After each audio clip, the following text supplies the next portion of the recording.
Yo, what's going on, everybody? Welcome back to the channel. I hope you all are doing well, and welcome to day 13 of reading 101 essays that will change the way you think. Shout out to Brianna West, as always, for the text. And today's title is 101 Things More Worth Thinking About Than Whatever's Consuming You. So this is going to be a longer one. So pause the video, get your food, get your snacks, whatever you need to do. Get comfortable. Number 1. The way it will feel to have the life you want. The place you'll live, the clothes you'll wear, what you will buy at the supermarket, how much money you'll save, what work you'll most be proud of to have done, what you'll do with your weekends, what color your sheets will be, and what you'll take photos of. I'm not gonna break down every point because we'd be here all night. 101 things? No. If it's something that I resonate with a lot, or I agree with, or something that I'm just more opinionated about, then I'll say something. Especially this one, because you have to think about the life that you want, the life you can have. Because if you can't envision it, you have to be able to see it. Because when you can see it, you can create it. And the life that you want is something you can think about rather than the life you have now. And not to say that don't be grateful for what you have today, don't accept the reality of your life now, but the things that you're working towards, those things can help you get yourself out of whatever negative thoughts that are consuming you in the first place. Number 2, the parts of yourself you need to work on, not because someone else doesn't love them, but because you don't. 3, the fact that sometimes the ultimate expression of self-love is admitting you don't like yourself and coming up with steps to change the things you know you can do and will do better. Number 3, the fact that sometimes the ultimate expression of self-love is admitting you don't like yourself and coming up with steps to change the things you know you can and will do better. 4, a list of things that turned out to be very right for you and what similar feeling accompanied each of them. I feel like writing things down is something that's super underrated, because once you put your thoughts onto paper, it becomes more real. And whenever I study, writing things down always helped me to remember more. So it's writing the things down that worked out for you, so you're more grateful for those things and you're strongly reminded of everything that went well in your life, and then the feeling of whatever came with that thing. Number 5, the way you will quantify this year. How many books you want to say you've read, how many projects you've completed, how many connections with friends and family you fostered or rekindled, how you spent your days. But the thing is, not just thinking about it, but actually doing it, actually putting in the action of whatever thing you're thinking about. You want to have said you read a book for every single month, 12 books this year, thinking about everything you can accomplish, but actually putting in action. 6, the things in the past that you thought you'd never get over and how insignificant they seem today. 7, what will you create today? What food you will eat, and who will you connect with? These are the only things you carry with you. So I just thought of a nice idea where you grab a piece of paper, a pen, you follow along and write down whichever points stuck out to you, whichever points are the ones that you really resonated with, so that at the very end you can keep that as a reminder and you can think about those things instead, because the things that you resonate with the most are the things that are the strongest, are the things that call to you the most. And it'll help you think about those things rather than whatever is consuming you.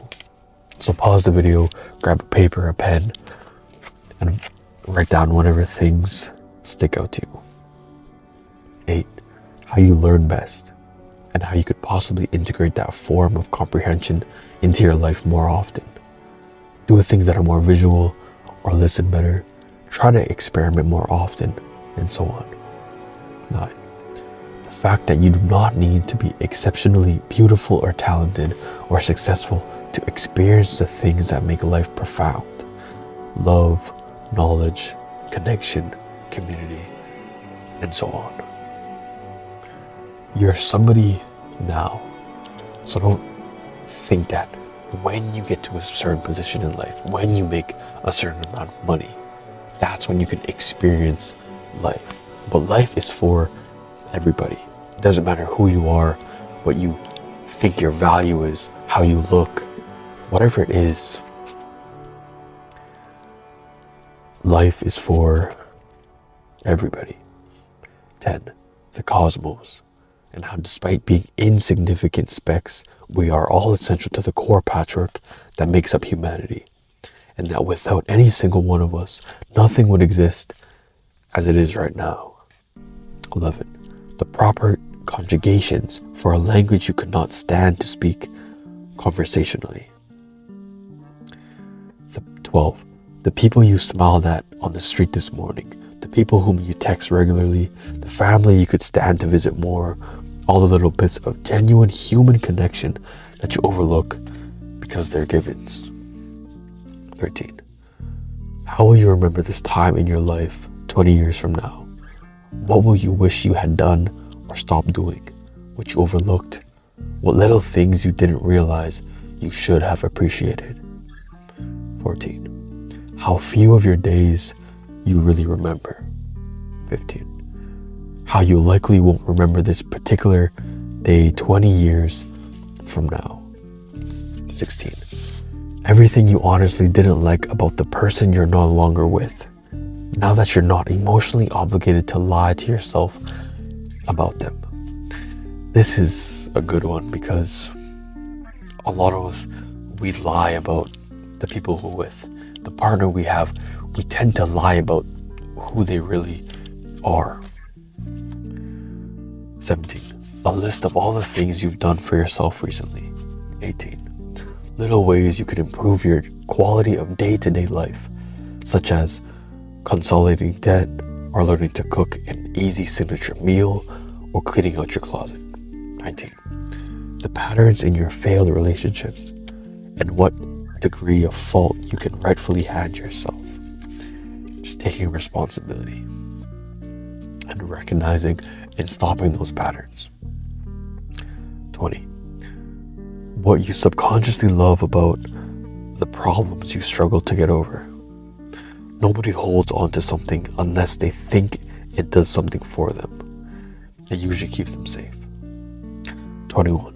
The idea that perhaps the current problem in your life is not the problem, but that your perception is skewed, or you aren't thinking of solutions as much as you are focusing on your discomfort. 22. The ways you have sincerely failed, and how you can commit yourself to doing better, not only for yourself, but for the people who love and rely on you. The ways in which, 23, the ways in which your current situation, though perhaps unplanned or unwanted, could be the path to the place you've actually wanted to be, if only you'd begin to think of it that way. 24. Your mortality. 25. How you can more actively take advantage and appreciate the things that are in front of you while you still have them. 26. What your life looks to other people, not because you should value this more than you value your own feelings, but because perspective is important. 27. What you have already accomplished in your life. 28. What you want to be defined by when all is said and done. What kind of person you want to be known as: kind, intelligent, giving, grounded, helpful. 29. what you could honestly be defined by at this point, based on your consistent actions and interactions, and whether or not that's what you really want. 30. How your unconscious assumptions about what's true and real are shaping the way you think of reality. 31. What other options exist outside of your default way of thinking? What would be true if the things you assumed were not? 32. The details of whatever it is you're working on right now. 33. How can you possibly put more effort into said work that deserves your time and attention and energy more than whatever you become distracted by does? 34. How can you help other people, even just by sitting down to speak with an old friend, buying someone dinner, sharing an article or a quote that resonated with you? 35. Other people's motivations and desires. 36. The fact that you do not think the exact way other people think, and that perhaps the issues you have with them are not issues, but lapses in your understanding of them, and theirs on you.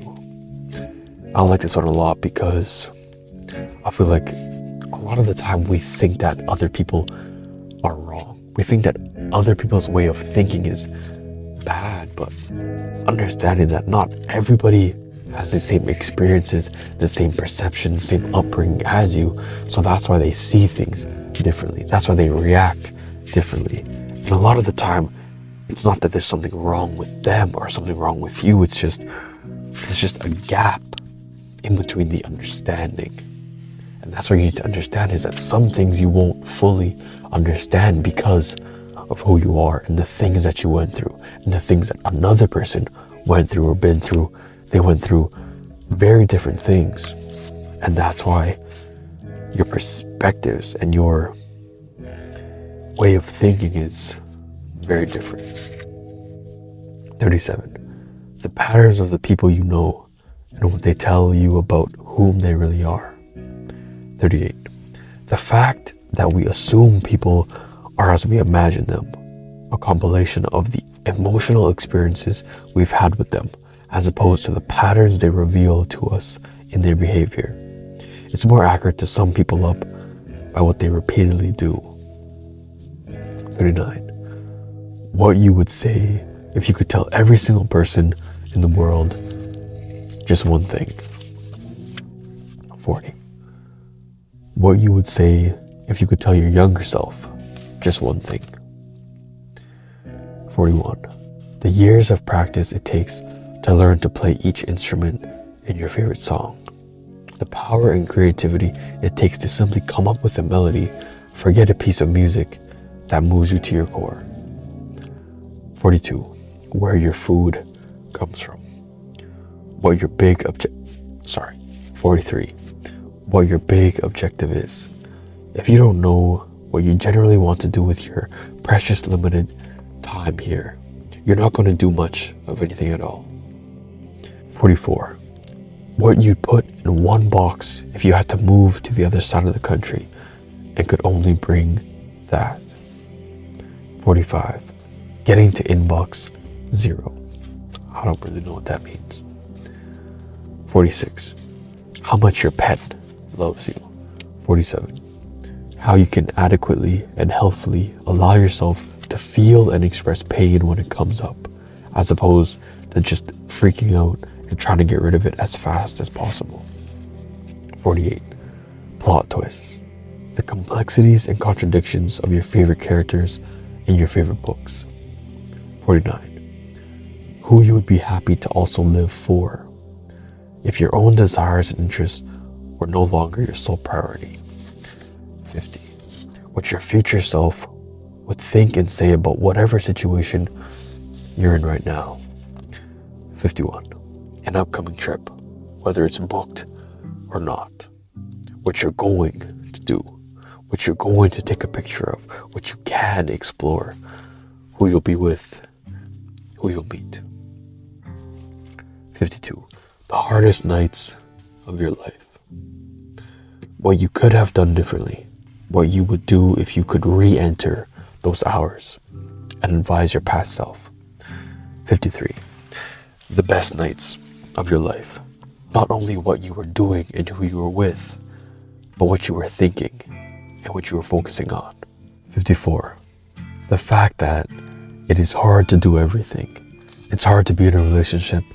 It's hard to not be in one. It's hard to have to perform at a job you love and are emotionally invested in. It's hard not to be living your dreams by a certain age. Everything is hard. It's just a matter of what you think is worth the effort. It's choosing your heart, choosing whatever you'd rather suffer for. Because everything you do is hard, but it's a matter of what are you willing to do and what would you rather suffer. Being broke is hard, but being financially responsible is also hard. It's choosing your heart, choosing which struggle you'd rather deal with. 55. What you think is worth that effort. What are you willing to suffer for? 56. Aesthetics that you love. The kind of spaces you not only want to live and work in, but which make you feel most like yourself. 57. What actions, choices, and behaviors you think could have saved your parents. 58. Your singular deepest fear. 59. What your singular deepest fear tells you about your singular deepest desire. 60. The little wonders. The smell of rain when the windows are open in the summer, your favorite t-shirt, songs you loved as a kid, your favorite food when you're hungry. 61. Your stories. The strange and simple and beautiful things you've experienced and how you can better share them with other people. 62. What you will be motivated by when fear is no longer an option. 63. What you are motivated to do when fear is no longer an option. 64. What enough means to you. What's enough money, enough love, enough productivity? Fulfillment is a product of knowing what enough is. Otherwise, you will be constantly seeking more. 65. Your dream moments. Having a birthday party in which all the people you love attend, or getting on a plane to Thailand, or losing the weight you've always wanted to, or being debt-free, or renovating a house. 66. What you do if you had $1,000 of extra disposable income each month. 67. What actions you could take to move yourself in the direction of the life you want, where you could search for networking opportunities or friends in neighboring cities you could visit and explore, how you could get out more. 68. The feeling of the sun on your skin. 69. The smell of spring. 70. What you can do with your minutes as opposed to your hours or days. 71. How much of your self-perception is built by culture or expectations or other people's opinions. 72. How much of your self-perception is sustained by culture or expectations or other people's opinions. 73. Who you are when nobody's around. 74. What you thought you'd be when you were younger. How the elements of that play into your life now. 75. How you'd behave differently if this entire time-space reality were in fact a holographic illusion over which you ultimately have control. 76. How you'd behave differently if your fate were dependent on the thoughts you think and the actions you take in any given moment. 77. The basic premise of various ancient philosophies and which resonates with you the most soundly. 78.